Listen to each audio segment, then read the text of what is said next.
Assalamualaikum warahmatullahi wabarakatuh, sahabat yang dirahmati Allah.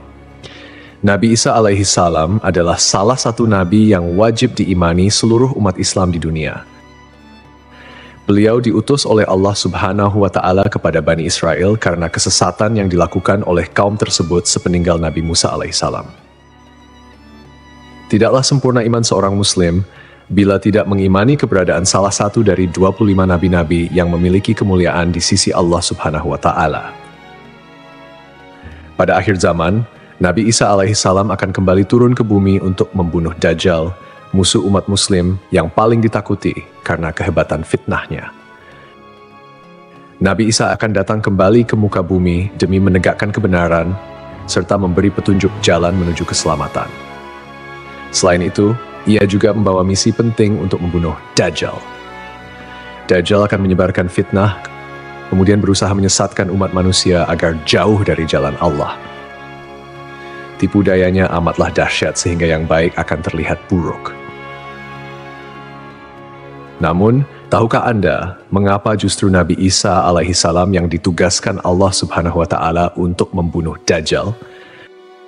Mengapa bukan Nabi Muhammad Shallallahu Alaihi Wasallam yang secara syariat sebagai junjungan seluruh umat Muslim di dunia? Sejatinya, hanya Allah SWT yang tahu alasan mengapa mengutus Nabi Isa untuk membunuh Dajjal. Namun, bila mengacu pada beberapa ayat dalam Al-Quran, maka dapat diperkirakan beberapa alasan yang mendasarinya. Tapi sebelum lanjut, jangan lupa klik tombol subscribe, like, komen, dan lonceng notifikasi sahabat untuk mendukung channel ini agar terus menyiarkan syiar Islam. Serta silakan tulis harapan sahabat di kolom komentar. Semoga semakin banyak yang mengaminkan, maka makin cepat terkabul. Membuktikan Nabi Isa masih hidup. Alasan pertama yaitu membuktikan bahwa Nabi Isa masih hidup. Bangsa Yahudi dan Nasrani percaya bahwa Nabi Isa dibunuh dan disalib oleh orang-orang Romawi.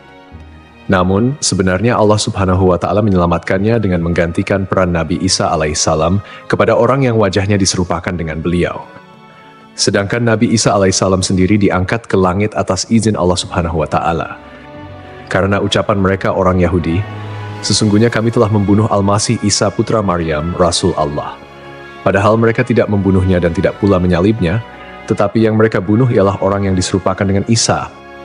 Ini sesuai dengan Al-Quran surat An-Nisa ayat 159 yang artinya, tidak ada seorang pun dari ahli kitab kecuali akan beriman kepadanya Isa sebelum kematiannya. Dan di hari kiamat nanti, Isa itu akan menjadi saksi terhadap mereka. Hal ini membuktikan bahwa tuduhan bahwa Nabi Isa telah disalib oleh kaum Yahudi adalah salah. Sebab selama ini kaum kafir mempercayai bahwa Nabi Isa sudah wafat. Sementara Allah menegaskan dalam firman-Nya bahwa Nabi Isa telah diangkat ke langit sebelum kaum Yahudi membunuhnya. Di hari akhir, Dajjal muncul dengan segala tipu dayanya, kemudian dibaiat oleh kaum Yahudi. Kaum Yahudi juga bersedia menjadi bala tentaranya dengan keinginan membalas dendam terhadap kaum muslimin. Kemudian Allah menurunkan Nabi Isa yang menurut mereka sudah mereka bunuh di masa lalu. Allah menolong Nabi Isa sehingga berhasil membunuh Dajjal dan mengalahkan bala tentaranya. Di masa itu, mereka sama sekali tidak bisa lolos. Bahkan jika ada seorang Yahudi yang bersembunyi di balik pohon, batu, atau dinding, maka benda-benda itu akan berseru. Di sini ada orang Yahudi. Dekat dengan Nabi Muhammad. Salah satu nabi yang memiliki kedekatan khusus dengan Nabi Muhammad adalah Nabi Isa.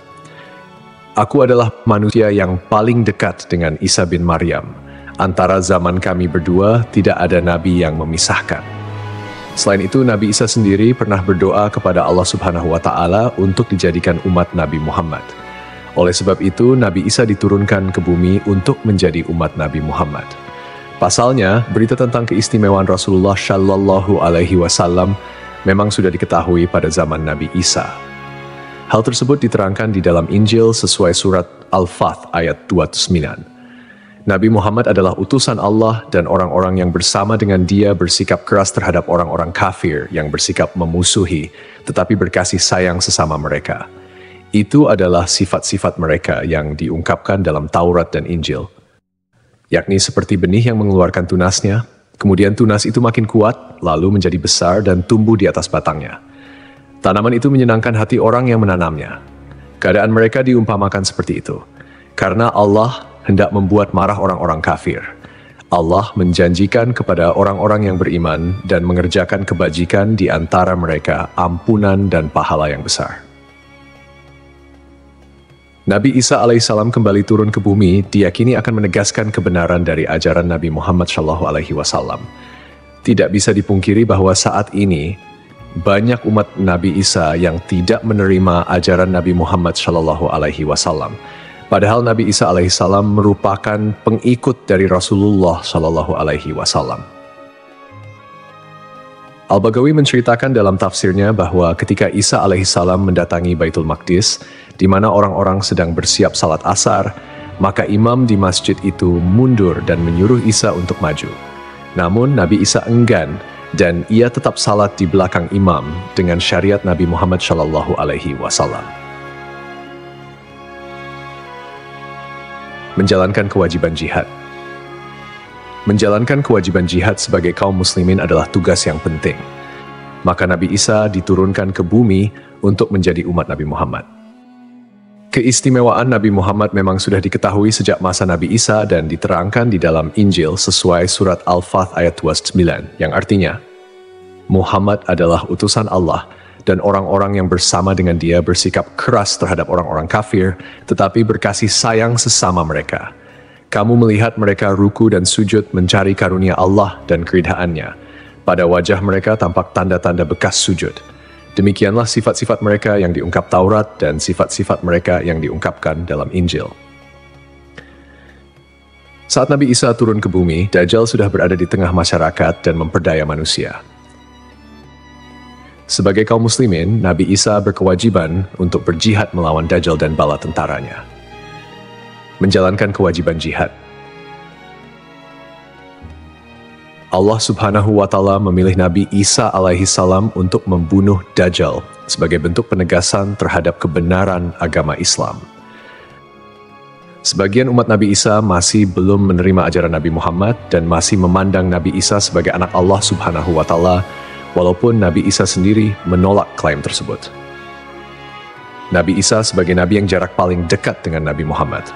Keduanya merupakan tokoh yang unik dalam perjalanan kenabian. Tidak ada nabi yang diutus oleh Allah Subhanahu wa Ta'ala di antara masa hidup Nabi Isa dan Nabi Muhammad.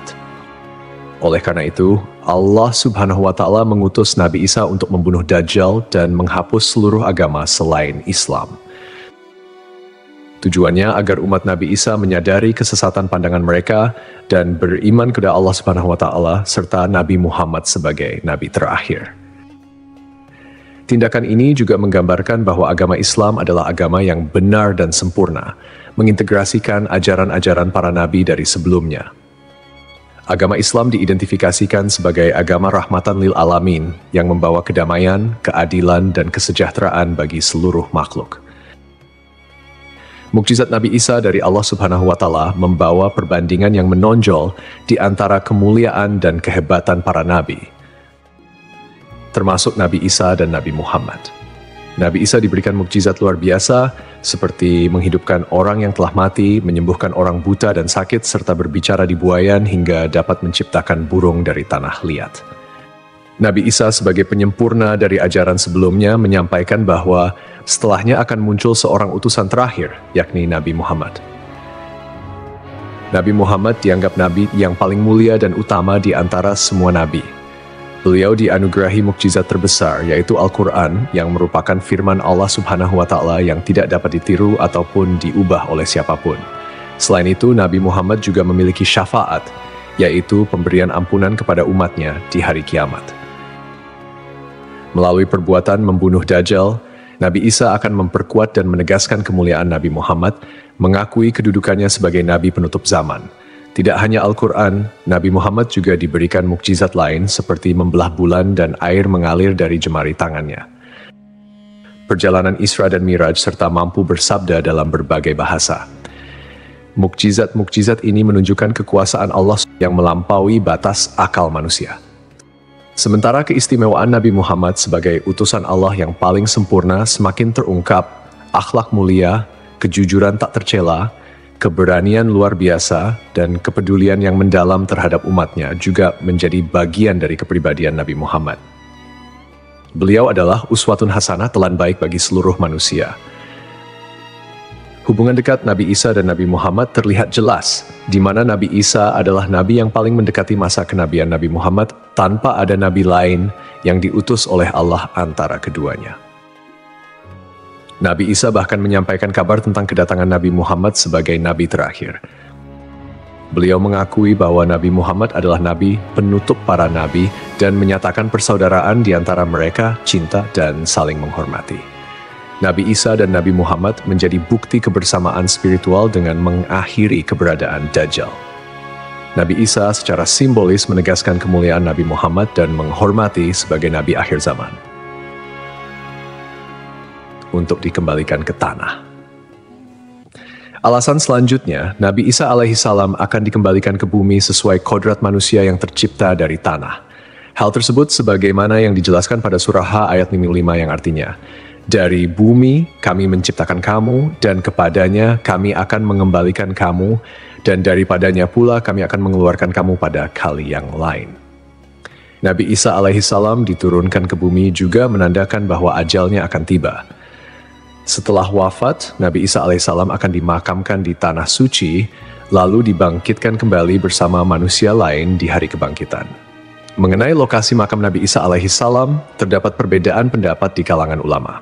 Sebagian ulama mengatakan lokasinya terletak di Bait al-Maqdis, dan sebagian lainnya mengatakan akan dimakamkan bersama Nabi Muhammad SAW. Sebagai muslim yang beriman, tidaklah pantas bagi kita untuk membanding-bandingkan siapa nabi yang lebih hebat. Karena semua nabi yang diutus oleh Allah Subhanahu wa Ta'ala mempunyai tujuan yang sama, yaitu mengajak tauhid, mengagungkan kebesarannya. Nabi Isa alaihissalam selain ditugaskan Allah Subhanahu wa Ta'ala untuk membunuh Dajjal pada akhir zaman, ternyata beliau juga akan memiliki tugas dan maksud tertentu yang pada intinya adalah menegaskan ajaran yang dibawa oleh Nabi Muhammad SAW kepada seluruh manusia yang ada di dunia. Semoga kita semua bisa memetik pelajaran. Wallahu a'lam.